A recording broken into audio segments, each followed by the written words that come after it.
بسم اللہ الرحمن الرحیم۔ احادیث نبوی صلی اللہ علیہ وآلہ وسلم۔ صحیح بخاری حدیث نمبر 61۔ نبی کریم صلی اللہ علیہ وآلہ وسلم نے فرمایا، درختوں میں ایک درخت ایسا ہے کہ اس کے پتے نہیں جھڑتے، اور مسلمان کی مثال اسی درخت کی سی ہے۔ بتاؤ وہ کون سا درخت ہے؟ یہ سن کر لوگوں کا خیال جنگل کے درختوں کی طرف دوڑا۔ عبداللہ رضی اللہ تعالیٰ عنہ نے کہا، میرے دل میں آیا کہ وہ کھجور کا درخت ہے، مگر میں اپنی کم سنی کی شرم سے نہ بولا۔ آخر صحابہ نے نبی کریم صلی اللہ علیہ وآلہ وسلم سے پوچھا کہ وہ کون سا درخت ہے؟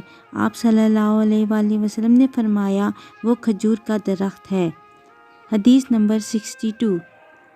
آپ صلی اللہ علیہ وآلہ وسلم نے فرمایا، درختوں میں سے ایک درخت ایسا ہے کہ اس کے پتے نہیں جھڑتے، اور مسلمان کی بھی یہی مثال ہے۔ بتلاؤ وہ کون سا درخت ہے؟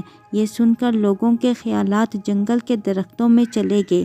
عبداللہ نے کہا کہ میرے دل میں آیا کہ بتلا دوں کہ وہ کھجور کا درخت ہے، لیکن وہاں بہت سے بزرگ موجود تھے، اس لیے مجھ کو شرم آئی۔ آخر صحابہ نے عرض کیا، یا رسول اللہ، آپ ہی بیان فرما دیجئے۔ آپ صلی اللہ علیہ وآلہ وسلم نے بتلایا کہ وہ کھجور کا درخت ہے۔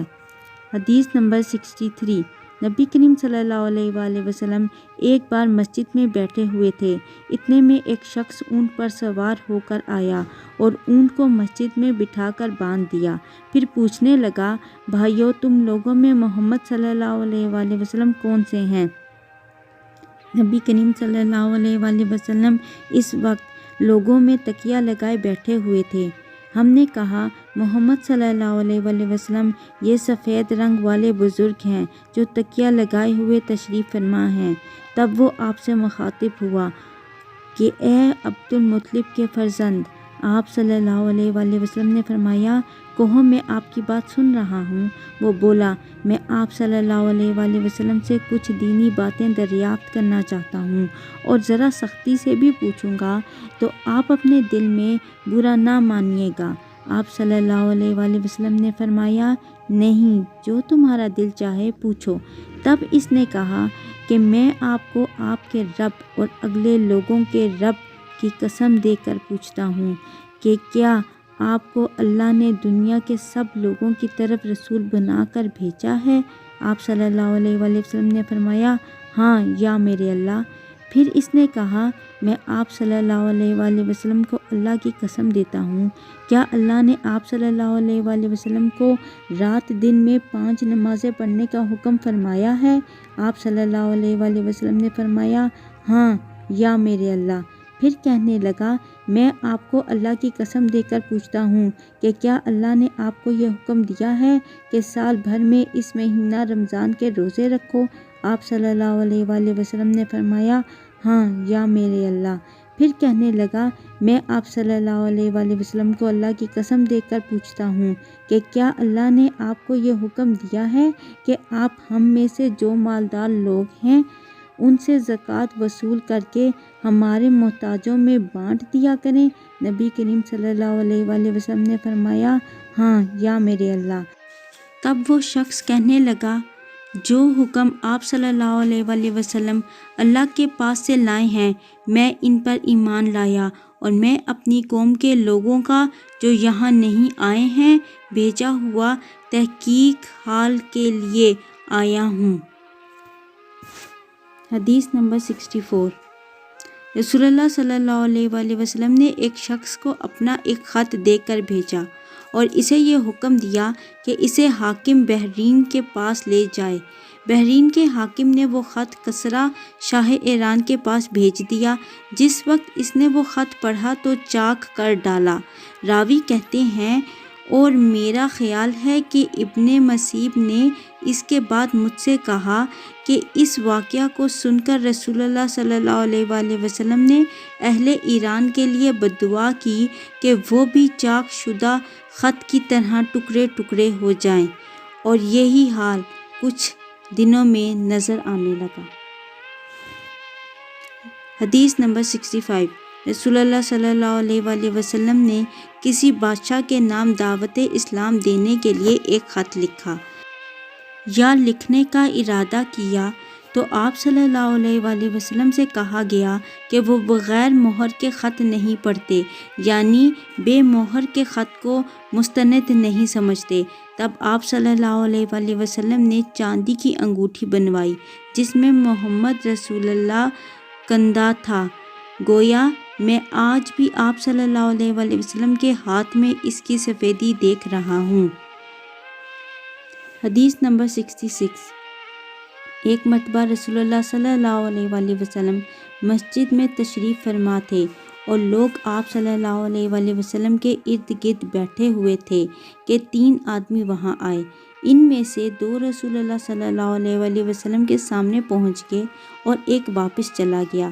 راوی کہتے ہیں کہ پھر وہ دونوں رسول اللہ صلی اللہ علیہ وآلہ وسلم کے سامنے کھڑے ہو گئے۔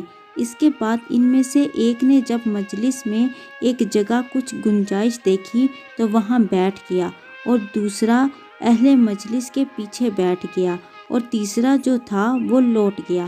تو جب رسول اللہ صلی اللہ علیہ وآلہ وسلم اپنی گفتگو سے فارغ ہوئے تو صحابہ رضی اللہ تعالیٰ عنہ سے فرمایا کہ کیا میں تمہیں 3 آدمیوں کے بارے میں نہ بتاؤں؟ تو سنو، ان میں سے ایک نے اللہ سے پناہ چاہی، اللہ نے اسے پناہ دی، اور دوسرے کو شرم آئی تو اللہ بھی اس سے شرمایا کہ اسے بھی بخش دیا، اور تیسرے نے منہ موڑا تو اللہ نے بھی اس سے منہ موڑ لیا۔ حدیث نمبر 67۔ وہ ایک دفعہ رسول اللہ صلی اللہ علیہ وآلہ وسلم کا تذکرہ کرتے ہوئے کہنے لگے کہ رسول اللہ صلی اللہ علیہ وآلہ وسلم اپنے اونٹ پر بیٹھے ہوئے تھے اور ایک شخص نے اس کی نکیل تھام رکھی تھی۔ آپ صلی اللہ علیہ وآلہ وسلم نے پوچھا، آج یہ کون سا دن ہے؟ ہم خاموش رہے، حتیٰ کہ ہم سمجھے کہ آج کے دن کا آپ کوئی دوسرا نام اس کے نام کے علاوہ تجویز فرمائیں گے۔ پھر آپ صلی اللہ علیہ وآلہ وسلم نے فرمایا، کیا آج قربانی کا دن نہیں ہے؟ ہم نے عرض کیا، بے شک۔ اس کے بعد آپ صلی اللہ علیہ وآلہ وسلم نے فرمایا، یہ کون سا مہینہ ہے؟ ہم اس پر بھی خاموش رہے اور یہی سمجھے کہ اس مہینے کا بھی آپ اس کے نام کے علاوہ کوئی دوسرا نام تجویز فرمائیں گے۔ پھر آپ صلی اللہ علیہ وآلہ وسلم نے فرمایا، کیا یہ ذی الحج کا مہینہ نہیں ہے؟ ہم نے عرض کیا، بے شک۔ آپ صلی اللہ علیہ وآلہ وسلم نے فرمایا، تو یقیناً تمہاری جانیں اور تمہارے مال اور تمہاری آبرو تمہارے درمیان اسی طرح حرام ہیں جس طرح آج کے دن کی حرمت تمہارے اس مہینے اور اس شہر میں ہے۔ پس جو شخص حاضر ہے اسے چاہیے کہ غائب کو یہ بات پہنچا دے، کیونکہ ایسا ممکن ہے کہ جو شخص یہاں موجود ہے وہ ایسے شخص کو یہ خبر پہنچائے جو اس سے زیادہ حدیث کا یاد رکھنے والا ہو۔ حدیث نمبر 68۔ رسول اللہ صلی اللہ علیہ وآلہ وسلم نے ہمیں نصیحت فرمانے کے لیے کچھ دن مقرر کر دیے تھے، اس ڈر سے کہ کہیں ہم کبیدہ خاطر نہ ہو جائیں۔ حدیث نمبر 69۔ آپ صلی اللہ علیہ وآلہ وسلم نے فرمایا، آسانی کرو اور سختی نہ کرو، اور خوش کرو اور نفرت نہ دلاؤ۔ حدیث نمبر 70۔ عبداللہ بن مسعود رضی اللہ تعالیٰ عنہ ہر جمعرات کے دن لوگوں کو وعظ سنایا کرتے تھے۔ ایک آدمی نے ان سے کہا، اے ابو عبد الرحمن، میں چاہتا ہوں کہ تم ہمیں ہر روز وعظ سنایا کرو۔ انہوں نے فرمایا، تو سن لو کہ مجھے اس امر سے کوئی چیز مانع ہے، تو یہ کہ میں یہ بات پسند نہیں کرتا کہ کہیں تم تنگ نہ ہو جاؤ، اور میں وعظ میں تمہاری فرصت کا وقت تلاش کیا کرتا ہوں، جیسا کہ رسول اللہ صلی اللہ علیہ وآلہ وسلم اس خیال سے کہ ہم کبیدہ خاطر نہ ہو جائیں، وعظ کے لیے ہمارے اوقات فرصت کا خیال رکھتے تھے۔ Thank you. Like, share, subscribe.